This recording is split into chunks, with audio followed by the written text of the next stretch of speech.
माधवराव सिंधिया, जितेंद्र प्रसाद और राजेश पायलट, ये तीनों वो चेहरे हैं जो कभी कांग्रेस की राष्ट्रीय राजनीति की धुरी हुआ करते थे, लेकिन आज पार्टी में उनका नाम लेने वाला भी कोई नहीं।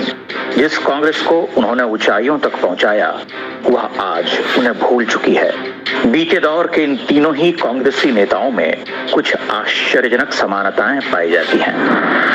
पहली समानता यह कि इन तीनों ने कभी सोनिया गांधी के लिए चुनौती बनने की कोशिश की थी, और दूसरी यह कि इन तीनों ही नेताओं की मृत्यु भारतीय राजनीति के रहस्यों में से एक है। इन दोनों बातों में आपस में क्या संबंध है, ये हम नहीं जानते, लेकिन यह संयोग आज भी बहुत सारे लोगों के दिमाग में खटकता है।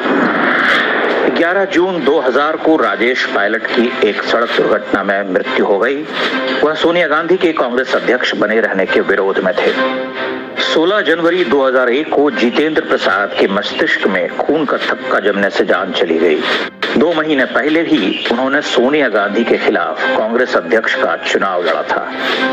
30 सितंबर 2001 को माधवराव सिंधिया एक प्राइवेट प्लेन हादसे का शिकार हो गए। यानी मात्र 1 वर्ष में वे तीनों नेता रास्ते से हट गए जो कांग्रेस पार्टी में सोनिया गांधी के उत्थान में बाधा बन रहे थे।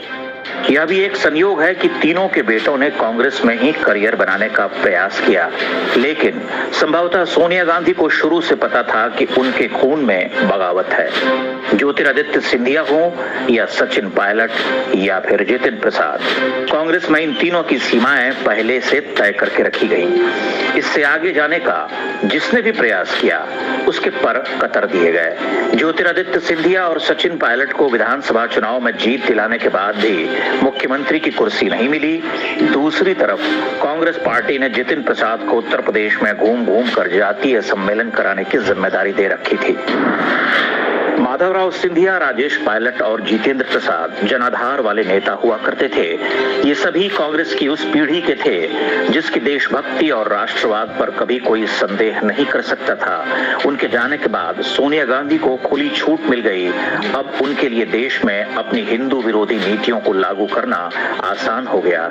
आज किसी भी राज्य में कांग्रेस की सरकार बनते ही ईसाई मिशनरियां और जिहादी तत्वों को खुली छूट मिल जाती है।